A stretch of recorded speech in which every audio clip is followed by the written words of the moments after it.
Okay, hi there. It's John, and Hallo, hier ist Liane. here we are back into you. So, just carrying on our conversation about relationships and so on. So, there's one thing that Liane and I are very sensitive to. Essentially, when you're working with someone, you're coaching or in therapy, you're picking up a lot of things, but particularly certain words, trigger words. So, and a key one, which is actually really such a simple thing to take in, but can produce some very profound changes very quickly, is the word need. Okay, so when you hear the word need, when someone says, I need to do this or I need to do that, that's definitely a trigger word that Liana and I would press the pause button and find out what's really going on there, because when you hear the word need from someone, what does that imply to you when you hear it? That they kind of can't live without. Yeah, that is necessary to be happy, or that's necessary to survive, depending on how strongly they present themselves. Yeah. With that need, but often as well is if that's placed on somebody else, that they're giving a lot of power away. So I would definitely question how much they need it and how much they want it. Yeah, so that's the key thing. It's turning a need into a want. So when you hear this need word, and you probably might hear it from myself and so on, and we've all done it. Say, well, I need this, but it might be, I need my boyfriend to wash my car every weekend. Really? Is this a survival issue? If that doesn't happen, that it's going to be a problem. Now, and actually, it's as simple as, when you hear this sentence, and if you hear yourself saying it, is just change need for want, and then have a sense of what that actually feels like. So when someone says, let's say, I need my boyfriend to tell me they love me every day. Okay, so that's a kind of that's a desire. It's the person doesn't, when you question that, they don't. You say, so why is that? What's about? They might say, well, I don't necessarily have a full sense of worth about myself, or I don't feel secure in the relationship, etc., etc. This is a survival issue for that relationship. So you just get to put the want word in, and you say, can I just try it with want? Say, I want my boyfriend to tell me he loves me every day. Okay.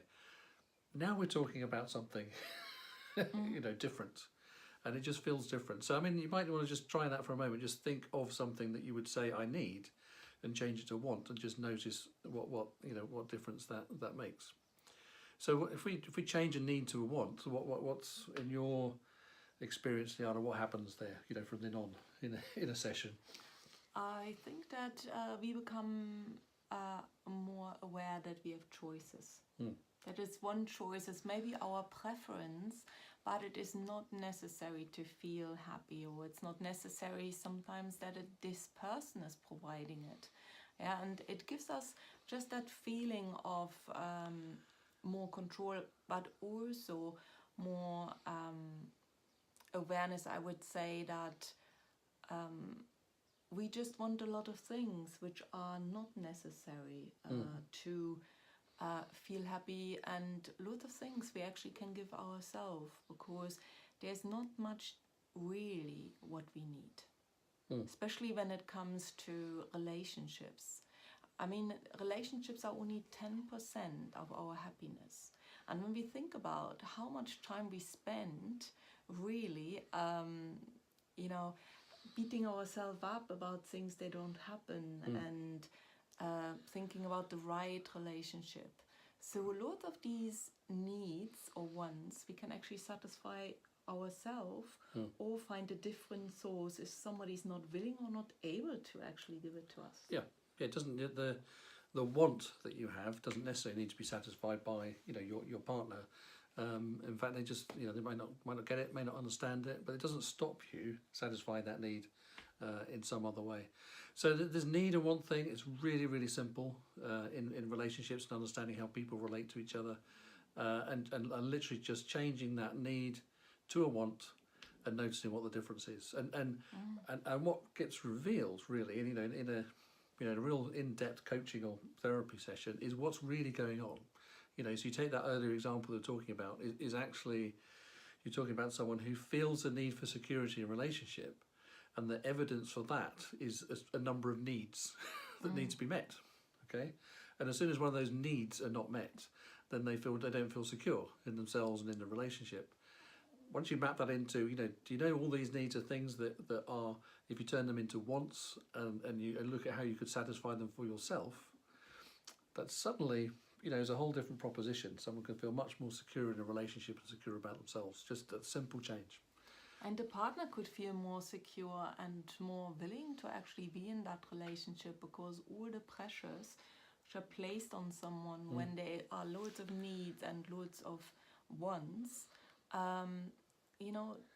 it is quite hard to get it right, and it's hard to satisfy someone who has actually not really found that grounding themselves and needs somebody else to fill the gaps.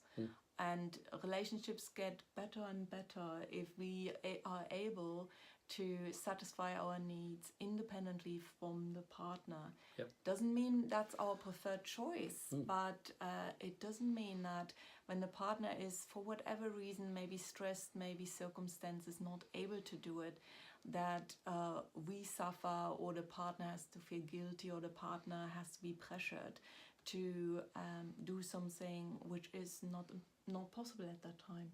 Yeah. So needs and wants, and we've talked about romantic relationships, but it's exactly the same in family, in business and so on. Yeah.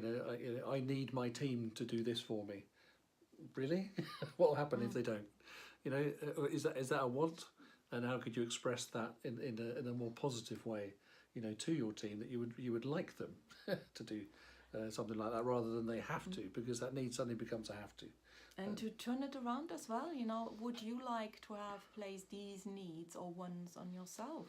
If you sometimes really just turn it around and say your partner had all these needs and wishes and wants on you, how good would you feel in that relationship? How much could you be yourself? How much could you actually spend time with yourself, enjoying your life?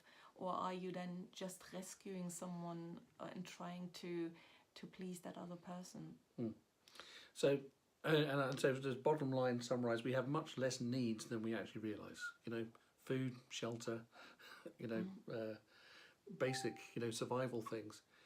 Ideally, everything else is a want, and realising that you can provide that want for yourself is a really healthy thing. You don't necessarily need that from your partner. It's great if you get it from your partner, but if it's a need, if it's a rule, then you're setting yourself up for all sorts of trouble. Okay. Okay. See you Bye soon. for now.